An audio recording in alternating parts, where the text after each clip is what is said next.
है जी, दो दो बार बोलना पड़ता है माँ। क्यों बोलना पड़ता है? आज भी हमारे अंतरपाठ की परंपराएं हैं, महाराष्ट्र में पकड़ते ना अंतरपाठ।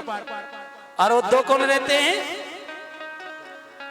दो पकड़ने वाले कौन रहते हैं? बोलो ना, माँ। और ये जो खड़े हैं, ये मामा शब्द कैसे बना जानते हो? ये दूल्हा जो है एक माँ का बेटा है और दुल्हन जो है एक माँ की बेटी। दोनों माँ को मिला दो, दोनों को मामा को मिला दो, वो दोनों पकड़ने वाले क्या हो गए? अरे बोलो ना जल्दी, माँ माँ।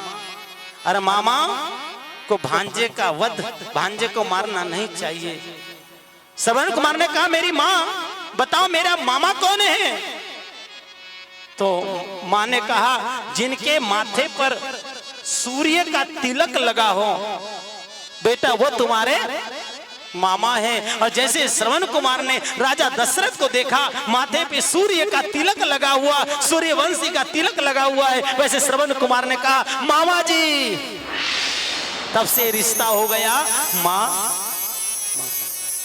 और जैसे तीर लगा श्रवण कुमार गिर पड़े। दशरथ जी कहते हैं प्रभु क्या मुझसे हो गया? श्रवण कुमार ने कहा कि मेरे माता पिता को आप जल पिवा दीजिए। और श्रवण कुमार का प्राणांत हो गया। दशरथ जी जल लेकर गए। बालक की आहट नहीं किसी और की आहट देख करके श्रवण कुमार के माता पिता ने पूछा बेटा श्रवण, बेटा श्रवण। बोले नहीं श्रवण नहीं, मैं राजा दशरथ। श्रवण कहाँ गया? बोले वो प्रभु को प्यारा हो गया। और श्रवण कुमार के माता पिता भूख और प्यास से तड़प बिलक करके दशरथ को श्राप दिए हैं, हे राजा दशरथ जैसे आज पुत्र वियोग में तड़प तड़प कर मृत्यु को प्राप्त हो रहे, वैसे तू भी एक दिन मृत्यु को प्राप्त होगा। जब राम जी का जन्म भी नहीं हुआ था उससे पहले दशरथ जी को श्राप लग गया था। यानी ये विधि को मालूम रहता है, वही है जो सच राम रचि राखा, को करी तर्क बड़ा वही शाखा। हम तो एक तर्क कुतर्क में पड़े रहते हैं। तो सीता जी ने आज याद दिलाई वो बात, जिसके घर भांजे की हत्या हुई हो, जिसने भांजे को मारा हो, उसके घर का अन्न दाना पानी नहीं खाना चाहिए। ऐसे मेरे पिताजी बोलते हैं। बात सही थी, सुनने में कड़वी लगती है लेकिन सच सच होता है। लेकिन हमको आदत है सुनने की बनावटी। मेरे जीवन में बनावटी दिखावटी जो है सो है। बेटी बताओ मेरे भांजे की हत्या मेरे हाथ से हुई है, उस दोष की निवृत्ति कैसे होगी? मैं उसका प्रायश्चित करूंगा। इस प्रायश्चित की कोई विधि हो तो बताओ, क्योंकि भांजे की हत्या मेरे हाथ से हुई है। तो सिया जी से पूछ रहे हैं आज दशरथ। बोले मेरे पिताजी कहा करते हैं जिसने गौ हत्या करी है उस गौ हत्यारे के घर में जल दोष का पानी भी नहीं पीना चाहिए, जिसने गौ हत्या की है। गौतम ऋषि को गौ हत्या का दोष लगा था, मालूम है ना? जो त्र्यंबकेश्वर महादेव नासिक में जानते हैं आप, त्र्यंबकेश्वर महादेव भगवान शिव की आराधना उपासना करी है। गौ हत्या, गुरु हत्या, माता पिता का परित्याग जीवन में बड़ा दोष होता है। अब भांजे की हत्या का प्रायश्चित कैसे होगा बताइए? तो मेरे पिताजी कहते, कौन कहे हैं? सिया जी। जिस किसी ब्राह्मण ने आज तक किसी के घर भोजन न किया हो, ऐसे ब्राह्मण यदि आकर के यदि भोजन कर ले तो भांजे के दोष की, मृत्यु के दोष से तुम्हारी प्रायश्चित्ति हो सकती है। अब ऐसा दुनिया में कौन सा ब्राह्मण मिलेगा जी जो किसी के घर भोजन न किया हो? है कोई ऐसा? है क्या कोई ऐसा जिस ब्राह्मण ने किसी के घर भोजन न किया हो? आपके ध्यान में है? कोई ऐसा ब्राह्मण जिसने कहीं भोजन न किया हो? सिया जी से कहा ऐसा कोई ब्राह्मण है जिसने भोजन न किया हो? अब भोजन करके दक्षिणा न ली हो? दुनिया में एक ही ब्राह्मण ऐसा है जिसने कहीं पर भोजन नहीं किया और किसी की दक्षिणा नहीं ली। भोजन कराने के बाद दक्षिणा देनी पड़ती है, पर एक ही ऐसा ब्राह्मण है जिसने भोजन तो किया ही नहीं, दक्षिणा तो दूर की बातें हैं। वो ब्राह्मण कोई और नहीं, वो है दशानन, वो है रावण, जिसने कहीं पर भोजन नहीं किया। अगर यदि वो ब्राह्मण आए और यदि भोजन कर ले तो आपकी उस भांजे की हत्या के दोष से तुम्हारी निवृत्ति हो सकती है, लेकिन दशानन भोजन करने आएंगे कैसे? दशरथ जी ने कहा चलो बुला लिया जाए, इस दोष की निवृत्ति हो तो बुला लिया जाए। लेकिन बुलाए, न्योता भेजा गया, और न्योता सबसे पहले जानते हो दशानन तो जाने वाले नहीं है।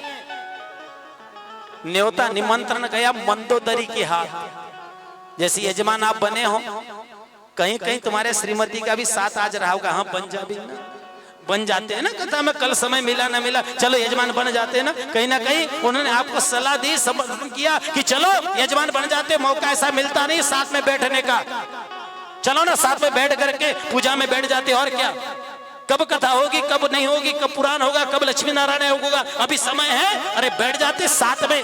ऐसे तो शादी में बैठे होगे या मोटर गाड़ी में गए हो तब बैठे होगे, दुनिया वाले के सामने कब बैठे हो?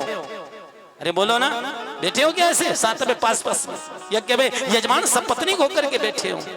कहीं ना कहीं इन लोगों की सलाह होगी, कुछ ना कुछ इनका बात है कि नहीं? बात पहुंच गई मंदोदरी तक। मंदोदरी को बात का पता चला कि दशरथ के यहाँ, राजा दशरथ के घर भोजन का निमंत्रण आया और दशानन मतलब पति देवता जाने वाले नहीं है।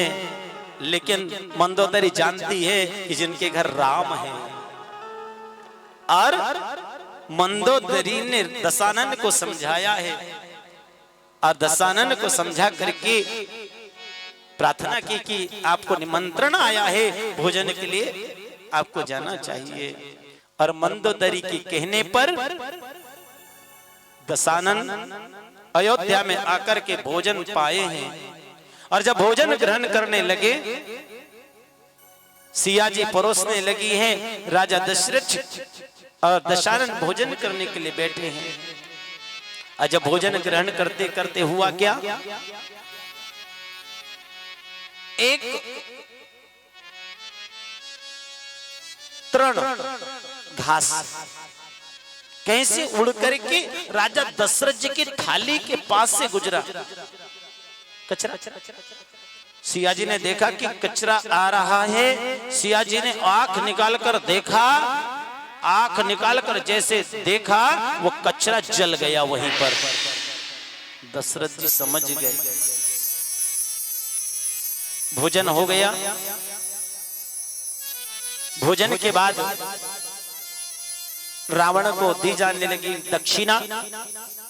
दक्षिणा में कहा कि महाराज दशरथ दक्षिणा देने लगे। दशरथ जी से दक्षिणा न ली, दक्षिणा सिया जी से मांगने लगे। अब नई नई बहू से कोई दक्षिणा मांगेगा क्या जी? सिया जी से दक्षिणा मांगने लगे दशानन। बोले मुझे दक्षिणा चाहिए। दक्षिणा में क्या मांगा जानते हो? मुझे दक्षिणा चाहिए। दक्षिणा में क्या मांगा? आप ही दे सकते हैं मेरी मुक्ति, मेरी मुक्ति दे दीजिए। सिया जी ने कहा मैं मुक्ति देने वाली कौन होती हूँ? मैं राम जी से पूछ कर आती हूँ। और राम जी से पूछ कर आए हैं। राम जी से कहा कि ब्राह्मण देवता भोजन कर रहे हैं, मुक्ति मांग रहे हैं। राघवेंद्र सरकार ने कहा भोजन ग्रहण किए हैं, मुक्ति हम दे देंगे।